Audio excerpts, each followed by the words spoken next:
The way I live my good life is through the experiences that I have with my friends, family, pets, and the time I spend alone. Living my life with people in all settings and around all things is extremely important. The objects surrounding me are also important, though I typically find them to be less important than the people around me.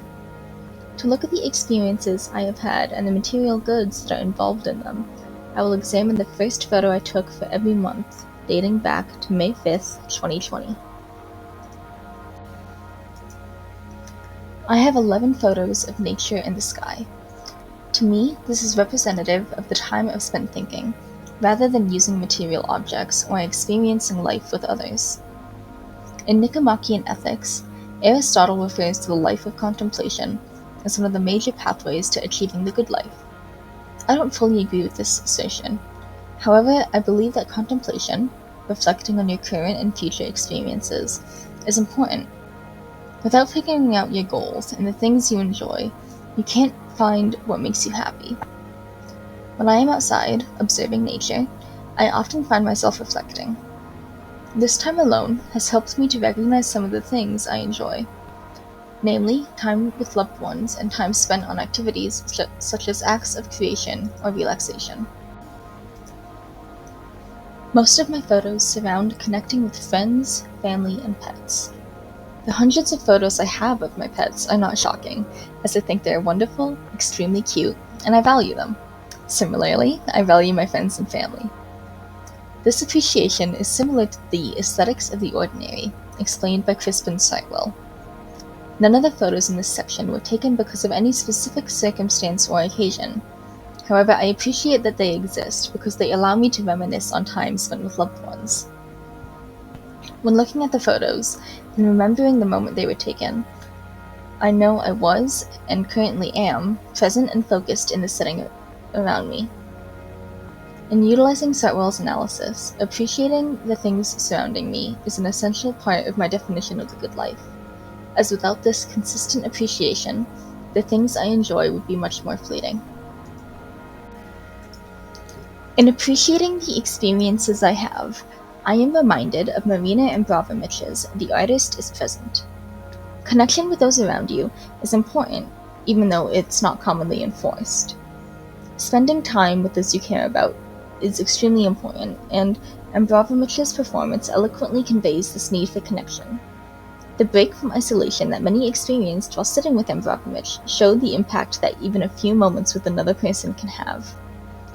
Being with others is necessary, and I appreciate that time spent very much. My experiences with those I care about are tantamount to the objects I have. As exhibited in The Artist is Present, spending time is both important and not necessarily based on material objects. To follow my definition of the good life, joy, through the experiences that I have with my friends, family, pets, and the time I spend alone, I do not betray my ever-so-appreciated environment.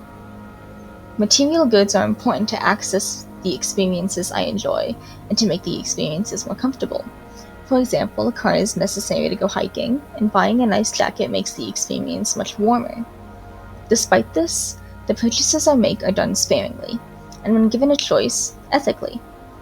If I were to damage the nature surrounding us in my attempt to reach the good life, I wouldn't be able to consider that path part of my definition, as my love for nature is more important than the use of the objects to make me comfortable. The second smallest section of photos are of things I've either baked or otherwise made.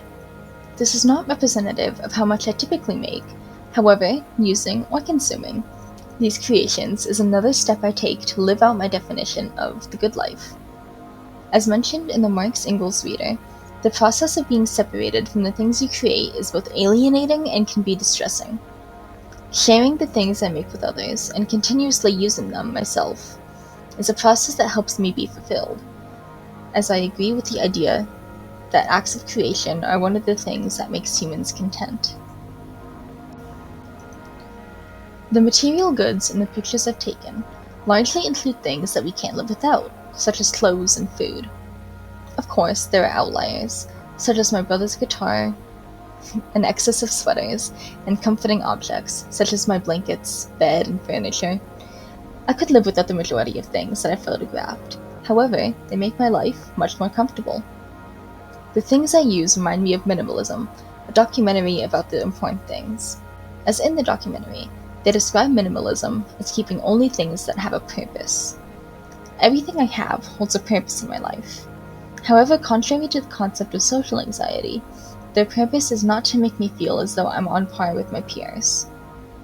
I am lucky in that I do not feel an overwhelming sense of social anxiety, as the way I was raised never focused on money or objects. The pressure to buy things will always be present, but I plan on mitigating this by buying only what I need and what has a purpose in my life, which will in turn help me be fulfilled and follow my definition of the good life. As much as I wish this section would be the smallest, unfortunately it's not. Schoolwork exists as a constant throughout the first quarter of most people's life, if not more. Benjamin Bolger, the man who never stopped going to college, consistently delves into schoolwork and believes that it is the best thing he could do with his life. Personally, I disagree. In my life, schoolwork is a rather depressing annoyance, and thus if given the chance, I would choose to never look at any bit of homework ever again. When looking through my camera roll, the amount of pictures I had of homework was staggering. These 4 examples could never represent the true amount. Bolger's emphasis on education over other subjects is incomprehensible to me. However, his dedication is much more understandable. Though I do not have the same love of school as Bolger, I can see the similarities in the care he has for schooling, as in my care for the experiences I partake in. Another artist I've been looking at is Robert Tharian, who made Red Room. He collected red objects from throughout his life and put them together in a red room. The majority of the objects were significant to him, both in a sentimental and a utility sense. Just as the appliances in Tharian's work show how a family could live in the red room, I see my appreciation for contemplation, my friends, family, and pets in my photos. The physical collage of Tharian's life portrays many big moments and tells a story through the objects it exhibits. I like to view my pictures as a similar collage, forming a larger image of the good life. For these last few minutes, we have been experiencing a composition by John Cage. He composed a piece called 4 minutes, 33 seconds. During this entire composition, the orchestra does not play a single note, and instead, the audience listens to one another. If you were there, you would hear people breathing, listening to the ambient noises of others' existence. This piece emphasizes the experience and time that we have, as sounds emanating from outside the concert hall occurring as the piece is performed often flow inside, adding to the quiet sounds of the audience's existence. Remembering to take time and relax, either alone or with others, continues to be extremely important throughout my search for the good life.